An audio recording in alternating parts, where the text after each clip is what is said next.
Act of settlement 1781, इसे संशोधनात्मक अधिनियम भी कहते हैं, अमेंडिंग एक्ट।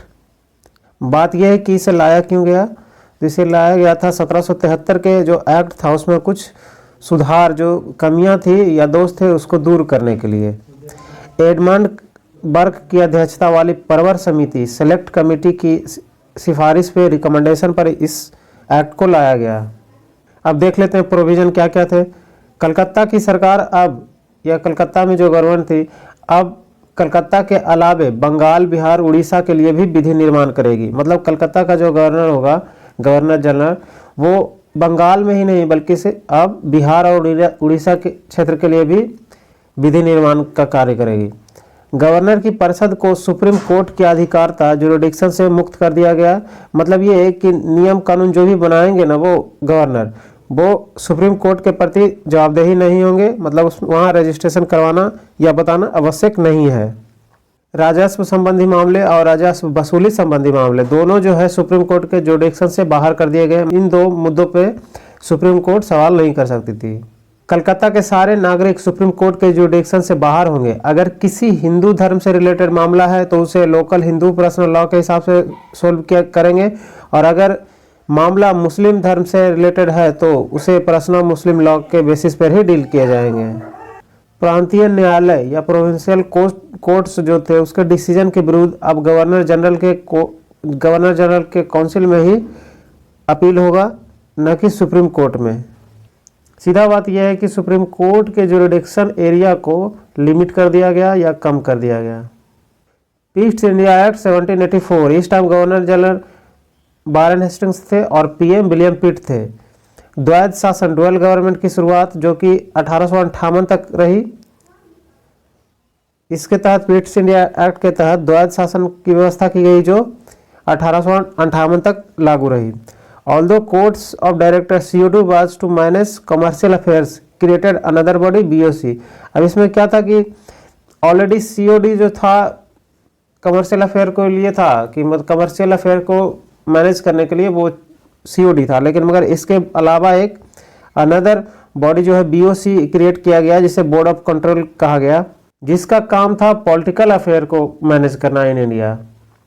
कंपनी के बिजनेस या व्यापारिक रिलेटेड मामले जो थे वो तो COD द्वारा मैनेज किए जा रहे थे, बिजनेस वाले। और पॉलिटिकल, राजनीतिक के लिए, राजनीतिक मामलों पे ध्यान देने के लिए इसको BOC को लाया गया था, जिसे सैनिक, असैनिक और राजस्व रेवेन्यू मामले भी दिए गए थे। अब देख लेते हैं BOC का स्ट्रक्चर। तो BOC का स्ट्रक्चर, इसमें 6 मेंबर्स थे जिसमें उनका अपॉइंटमेंट और रिमूवल, मतलब उसको नियुक्त और हटाने का अधिकार सिर्फ और सिर्फ क्या था, ब्रिटिश क्राउन को था।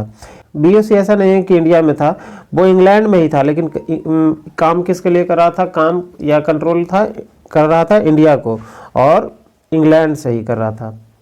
अब इसमें से देख लेते हैं वो 6 मेंबर में कौन कौन थे। तो एक तो चांसलर ऑफ एक्सचेंजर, और एक सेक्रेटरी ऑफ स्टेट, और 4 होंगे प्रीवी काउंसिल से। अब गवर्नर जनरल की जो काउंसिल थी जिसका 4 मेंबर्स पहले था उसको रिड्यूस करके 3 मेंबर्स कर दिया गया। मतलब सीधा बात क्या है कि इसमें गवर्नर जनरल की शक्ति को बढ़ाया गया, क्योंकि जो डिसीजन मेकिंग था पहले 3/5 था, अब कोई एक भी मेंबर अगर गवर्नर के पक्ष में रहेगा तो वो पारित माना जाएगा। प्रोविंशियल काउंसिल जो 4 मेंबर्स था उसको रिड्यूस करके 3 मेंबर्स कर दिया गया। अगर ब्रिटिश एम्प्लॉय जो कि इंडिया में कार्यरत हैं कोई गलती करता है तो उस पर ट्रायल इंग्लैंड में स्थित कोर्ट में ही किया जाएगा। अगर गवर्नर जनरल देसी राजाओं के साथ अगर कोई युद्ध या संधि करेगा तो उसे कंपनी के डायरेक्टर्स को सूचना देना एवं उसकी परमिशन, स्वीकृति लेना भी अनिवार्य कर दिया गया था। प्रथम बार कंपनी के भारतीय प्रदेश को अंग्रेजी राज का प्रदेश कहा गया या ब्रिटिश आधिपत्य क्षेत्र का, ब्रिटिश पोजेशंस इन इंडिया, ये 1784 में है। 1786 का अधिनियम देख लेते हैं, पारित किया गया था पिट द्वारा। इसका मुख्य उद्देश्य कॉर्नवालिस को बंगाल के गवर्नर जनरल बनने के लिए तैयार करना था। गवर्नर जनरल की शक्ति को बढ़ाया गया। अब देखते हैं कैसे बढ़ाया गया। तो अगर काउंसिल किसी डिसीजन को लेते हैं तो विशेष परिस्थिति में उनके द्वारा जो डिसीजन लिया गया या निर्णय है उसे रद्द करने का अधिकार होगा गवर्नर जनरल को, और साथ ही अपना खुद का डिसीजन या नियम लागू करने का अधिकार होगा गवर्नर जनरल के पास। तो एक तरह से समझ लीजिए कि ऑल इन ऑल हो गया। मुख्य सेनापति कमांडर इन चीफ की शक्तियां भी गवर्नर जनरल में निहित कर दी गई थी। चार्टर एक्ट 1793, कंपनी के व्यापारिक अधिकार को 20 वर्षों के लिए बढ़ाया गया। अब सबसे पहले कंपनी का व्यापारिक अधिकार को 20 साल के लिए कब बढ़ाया गया, तो ये चार्टर एक्ट जो था 1793 के। बोर्ड ऑफ कोर्ट के अधिकारियों को वेतन भारतीय कोष से मिलने लगा, और ये प्रोसेस कब तक जारी रहा, 1919 तक जारी रहा था। अब वो आगे देखेंगे। बीओसी के जो हेड थे इस टाइम हेनरी डुआस थे, और मेंबर्स कितने थे इसमें, 6 थे।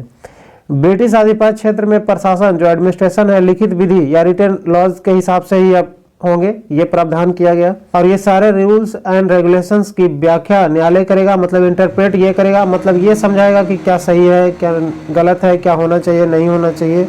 ये कोर्ट पे डिपेंड करेगा, ये न्यायालय पे डिपेंड करेगा।